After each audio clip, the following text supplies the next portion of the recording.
Hello, स्वागत है आप सभी का IT skills study YouTube channel में। और आज की इस वीडियो में IT second year engineering drawing का कुछ इम्पोर्टेंट क्वेश्चन को करेंगे जो आपको सीबीटी एग्ज़ाम के लिए इम्पोर्टेंट होगा। अब जो आपका एग्ज़ाम होगा सीबीटी एग्ज़ाम होगा और वो भी एमसीक्यू क्वेश्चन दिया जाएगा इंजीनियरिंग ड्राइंग में।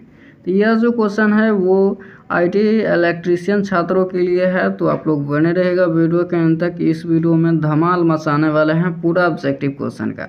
देखिए यहाँ पर है पहला क्वेश्चन आपके सामने है, चित्र में प्रदर्शित संकेत को पहचानिए। यह जो संकेत है इसको आप पहचानिए। पहली बात तो ये जो संकेत है वो ट्रांसफार्मर का संकेत है। अब यहाँ पे आपको ऑप्शन दिखा रहा है ऑटो ट्रांसफार्मर का संकेत है या स्टेप डाउन का या स्टेप अप का। तो देखिए ये जो संकेत है ये स्टेप यहाँ पे अप का यहाँ पे संकेत है, स्टेप अप का संकेत है। देखिए स्टेप अप और स्टेप डाउन आपको पता होगा, यह है प्राइमरी वाइंडिंग और दूसरा है ये है सेकेंडरी वाइंडिंग। जब प्राइमरी वाइंडिंग में वाइंडिंगों की संख्या कम होती है और सेकेंडरी वाइंडिंग में वाइंडिंग की संख्या ज़्यादा होती है तो इसको हम बोलते हैं स्टेप अप ट्रांसफार्मर। और जब प्राइमरी वाइंडिंग में वाइंडिंगों की संख्या ज़्यादा होती है और सेकेंडरी वाइंडिंग में वाइंडिंगों की संख्या यहाँ पे कम हो जाए तो इसको हम बोलते हैं स्टेप डाउन ट्रांसफार्मर। तो ये आपको ध्यान में रखना होगा, पूरा समझ के हम लोग पढ़ेंगे। तो इसको आप समझ लिए कि ये है स्टेप अप ट्रांसफार्मर, जो यहाँ वाइंडिंगों की संख्या कम है और यहाँ पे सेकेंडरी में ज़्यादा है, तो ये है स्टेप अप ट्रांसफार्मर। चलिए आगे देख लीजिए। यहाँ पे आपको 2 नंबर क्वेश्चन आपसे क्या पूछ रखा है, चित्र में प्रदर्शित अर्थिंग के प्रकार को पहचानिए। यहाँ पे आप सब देख लीजिए, यहाँ पे अर्थिंग का प्रकार है बेसिकली यहाँ पे होता है कि आपका सीबीटी एग्ज़ाम या ऑफलाइन एग्ज़ाम हो। यहाँ पे 2 तरीके से यहाँ पे अर्थिंग पूछा जाता है, पहला प्लेट अर्थिंग होता है और दूसरा पाइप अर्थिंग होता है। तो इन दोनों में से आपसे कोई भी पूछ लेगा और आपको इन दोनों को पहचानना ज़रूरी है। तो देखिए ये जो आपके सामने अर्थिंग दिया गया है ये है प्लेट अर्थिंग। क्या है? Plate earthing. यहाँ पे नीचे आप सब देख सकते हो ये प्लेट बिछाया गया है, तो ये प्लेट अर्थिंग है। और पाइप अर्थिंग में एक पाइप की तरह होता है। तो आप लोग दोनों के देख लीजिएगा, आपको बुक में ही मिल जाएगा। चलिए आगे देख लीजिए। अगला यहाँ पे है चित्र में प्रदर्शित। क्या है? चित्र में प्रदर्शित वाइंडिंग को पहचानिए। यहाँ पे वाइंडिंग दिया गया है और आपको एग्ज़ाम में 2 तरीके से अधिकतर वाइंडिंग पूछा जाता है, एक होता है लैप वाइंडिंग और दूसरा होता है वेव वाइंडिंग। तो ये जो वाइंडिंग है आपके सामने यहाँ नॉर्थ पोल और साउथ पोल, तो ये जो वाइंडिंग है ये है लैप वाइंडिंग। क्या है? Lap winding. और वेव वाइंडिंग कैसा होता है इसके ऊपर भी मैंने पूरा वीडियो बनाया है आईटी के ऊपर, जो है इंजीनियरिंग ड्राइंग की। आप जाइए चैनल के प्लेलिस्ट में, वहाँ पे आपको पूरा मिल जाएगा आईटी सेकेंड ईयर के अंदर। तो जाइए वो आप देख लीजिए अच्छे तरीके से। चलिए आगे देख लीजिए। अगला आपसे क्वेश्चन क्या है, देखिए चित्र में प्रदर्शित डीसी जनरेटर के भाग को पहचानिए। देखिए यह जो है यह एक डीसी जनरेटर के भाग है, आपके सामने डीसी जनरेटर के भाग है। और इसको पहले आप पार्ट समझिए, उसके बाद ये जो है इसका हम नाम को जानेंगे। इसका नाम क्या है? देखिए ये जो बाहरी वाला जो पार्ट आपको दिखाई दे रहा है इसको हम बोलते हैं योक। क्या बोलते हैं? योक बोलते हैं। अब आके ये जो आप देख लीजिए, ये जो है आपका पोल शू है। क्या है? पोल शू। ये जो आपके सामने दिख रहा है पोल शू, और इसी के ऊपर ही वाइंडिंग किया गया है। क्या किया गया है? ये यहाँ पे वाइंडिंग किया गया है। कॉइल से होता है, कॉपर से भी होता है।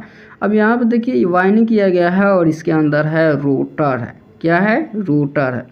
तो ये जो है यह एक यहाँ पे जनरेटर का भाग है, डीसी जनरेटर का भाग है, और इसको हम बोलते हैं कम्यूटेटर। क्या बोलते हैं? कम्यूटेटर। यहाँ पे रोटर बोलते हैं, जो मोटर के अंदर घूमने वाला पार्ट होता है उसको हम रोटर बोलते हैं। तो यही सब होता है। ये सब के बारे में यदि आप इलेक्ट्रिकल का छात्र हो तो आपको ये सब जानना बहुत ज़रूरी है। चलिए आगे देख लीजिए। आगे है आपके सामने, चित्र में प्रदर्शित सर्किट डायग्राम को पहचानिए। यहाँ पे एक चित्र दिया गया है और इसको आपको पहचानना है। ये जो सर्किट डायग्राम है ये कौन है? पहली बात ये है जो आपके सामने ये सर्किट डायग्राम है, ये जो है ये है ऑटोमेटिक ऑटो ट्रांसफार्मर स्टार्टर। क्या है? Automatic auto transformer starter. चलिए नेक्स्ट क्वेश्चन। अगला क्वेश्चन आपके सामने है, चित्र में प्रदर्शित आरेख को पहचानिए। यह आपके सामने एक चित्र दिया गया है और आपको पहचानना है यह जो चित्र है ये क्या है। देखिए यहाँ पे आपको पता होना चाहिए ये 2 पॉइंट स्टार्टर है। बेसिकली ये जो है ये स्टार्टर है, लेकिन यहाँ पे आपको 2 पॉइंट स्टार्टर, 3 पॉइंट स्टार्टर और 4 पॉइंट स्टार्टर ये सब आपको जानना बहुत ज़रूरी है। तो यहाँ पे ये जो आपके सामने स्टार्टर दिया गया है इसको हम बोलते हैं 4 पॉइंट स्टार्टर। क्या बोलते हैं? 4 पॉइंट स्टार्टर। ये सब आप ध्यान में रखिएगा। 4 पॉइंट स्टार्टर है। यहाँ पे 5 रेसिस्टेंस जुड़ा होता है, यहाँ पे वाइंडिंग भी जुड़ी होती है, यहाँ मोटर है। जो स्टार्टर का काम होता है वह मोटर को कंट्रोल करने का काम करता है। वह 2 पॉइंट स्टार्टर हो या 3 पॉइंट स्टार्टर हो, जितना जो स्टार्टर होता है वो अधिकतर मोटर को कंट्रोल करता है। यह जो आपके सामने स्टार्टर है वो 4 पॉइंट स्टार्टर है, ध्यान में रखिएगा। और स्टार्टर से रिलेटेड जानने के लिए आप बुक को उठा लीजिए, जो आप बुक खरीदे होंगे इंजीनियरिंग ड्राइंग के, उसी में मिल जाएगा। आपको थ्योरी के बुक में भी मिलेगा और आपको इंजीनियरिंग ड्राइंग के बुक में भी मिलेगा। इसके ऊपर भी मैंने स्टार्टर के ऊपर वीडियो बनाया है, चैनल का प्लेलिस्ट में आपको सेकेंड ईयर इंजीनियरिंग ड्राइंग में मिलेगा। चलिए अगला देख लीजिए, ट्रांसफार्मर के प्रकार क्या है। आपके सामने 4 ऑप्शन दिए गए हैं ट्रांसफार्मर के प्रकार, और आपको बताना है कि यहाँ जो है ये ट्रांसफार्मर का कौन सा प्रकार है। तो देखिए ट्रांसफार्मर का जो प्रकार होता है वो वोल्टेज ट्रांसफार्मर भी होता है, पावर ट्रांसफार्मर और करंट ट्रांसफार्मर, ये तीनों होता है ट्रांसफार्मर का प्रकार। इसलिए इस क्वेश्चन का राइट आंसर ये सभी हो जाएगा। चलिए नेक्स्ट क्वेश्चन। ये सब क्वेश्चन आप ध्यान में रखिएगा, सीबीटी एग्जाम में आपको पूछा जाएगा। चलिए अगला क्वेश्चन देख लीजिए। आपका चित्र में प्रदर्शित डीसी जनरेटरों के भाग को पहचानिए। क्या है? यह एक डीसी जनरेटर है और इसको आपको पहचानना है। ये क्या है? डीसी जनरेटर का जो भाग है ये क्या है? तो इसको हम भाई साहब बोलते हैं योक बोलते हैं। क्या बोलते हैं? योक। और अधिकतर आपको इंटरव्यू में ये पूछ लिया जाता है जो डीसी जनरेटर का योक होता है उसका काम क्या होता है। योक का काम क्या होता है? यह जो बॉडी होता है इसको बॉडी भी बोलते हैं, ये योक होता है। देखिए यह जो बॉडी है डीसी जनरेटर का ये सुरक्षा भी प्रदान करता है और इसके अंदर जो पाठ पुर्जा होता है उसको यह संभाल के रखता है। क्या? ये बिखरने नहीं देता है, संभाल के रखता है। और इसके अंदर जो मैग्नेटिक फील्ड उत्पन्न होता है यह मैग्नेटिक फील्ड को वह बाहर नहीं जाने देता है, ये योक रोक लेता है। तो ये सब आपको बोलना है और इंटरव्यू से रिलेटेड भी आपके चैनल के प्लेलिस्ट में है, आप ITE से आप जाकर भी देख सकते हो। इसके बाद चलिए आगे देख लीजिए, आगे आपके सामने क्या दिया गया है। देखिए यहाँ पे निम्न में से कौन सा शक्ति नियंत्रक युक्ति है। यहाँ पे शक्ति नियंत्रक युक्ति पूछ रखा है। ये ट्रायक है या SECR है, SCCR है या डायक है। यहाँ पे 3 दिया गया है। जो यहाँ पे इलेक्ट्रॉनिक सिंबल भी इसको अधिकतर बोलते हैं, ये इलेक्ट्रिकल के अंदर भी आता है। निम्नलिखित में से कौन सा शक्ति नियंत्रण युक्ति है। यहाँ पे शक्ति नियंत्रण युक्ति बोला है। तो ये तीनों भाई साहब यहाँ पे शक्ति नियंत्रण युक्ति है। ट्रायक भी है, SCCR भी है, SCR भी है और डायक है। क्या है? SCR और डायक भी है। चलिए ये अधिकतर आपसे ये भी पूछ लेता है आपको एग्ज़ाम के लिए इंजीनियरिंग ड्राइंग में कि SCR का फुल फॉर्म क्या होता है। तो आपको बताना है सिलिकॉन कंट्रोल रेक्टिफायर। क्या होता है? SCR का full form silicon control rectifier. चलिए आगे देख लीजिए, आगे आपसे क्या पूछा है। चलिए यहाँ पे देख लीजिए, चित्र में प्रदर्शित लैंप को पहचानिए। यह एक लैंप है और इसको आपको पहचानना है। यह कौन सा लैंप है बताइए? ये फ्लोरोसेंट लैंप है या मरकरी वाष्प लैंप है या सोडियम वाष्प लैंप है या LED है? बताइए। इसका जवाब आपको भाई साहब कमेंट में ज़रूर देना होगा। क्या आपको ज़रूर देना होगा? तो देखिए इसके लिए हम बता देते हैं। ये जो है यह एक LED लैंप है। क्या है? LED लैंप है। तो चलिए दोस्तों आगे देख लीजिए। आगे आपके पास भी ये एक चित्र दिया गया है और आपको बताना है। हम यहाँ पे ज़्यादा आपका समय नहीं ले रहे हैं क्योंकि आपके पास समय बहुत कम है और आप कम समय में अच्छे तैयारी कीजिए।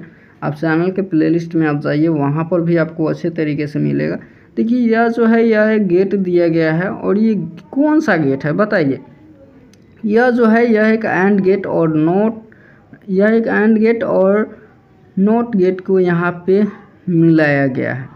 क्या है? AND गेट और NOT गेट को।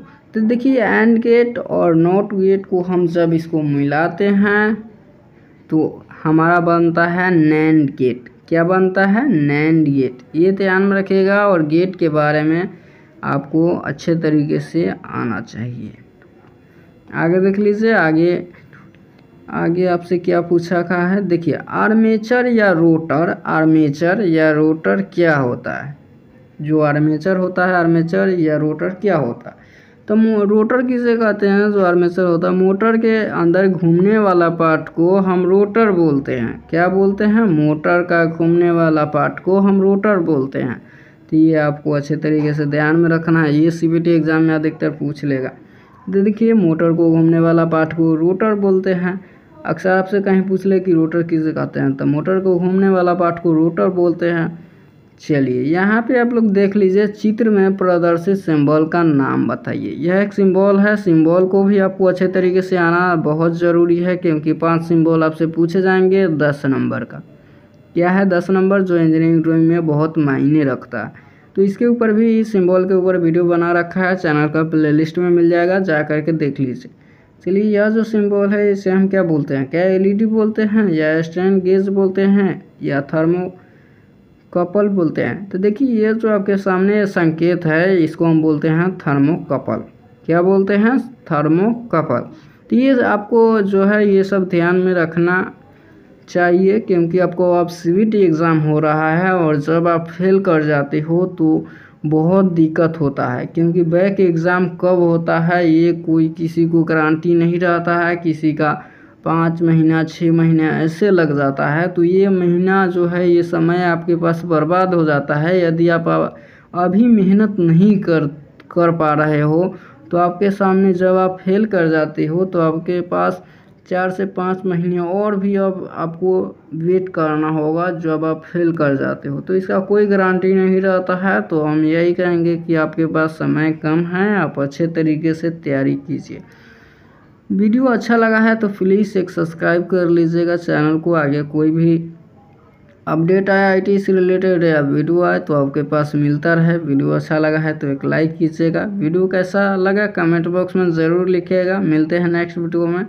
वीडियो एंड तक देखने के लिए आपका बहुत बहुत धन्यवाद। मेरा एक टेलीग्राम चैनल है ITSKG स्टडी, उसको भी आप ज्वाइन कर लीजिए, ताकि कोई अपडेट आए तो इस पर हम शेयर करते रहते हैं और आपको भी मिलता रहेगा। चलिए वीडियो एंड तक देखने के लिए आपका बहुत बहुत धन्यवाद।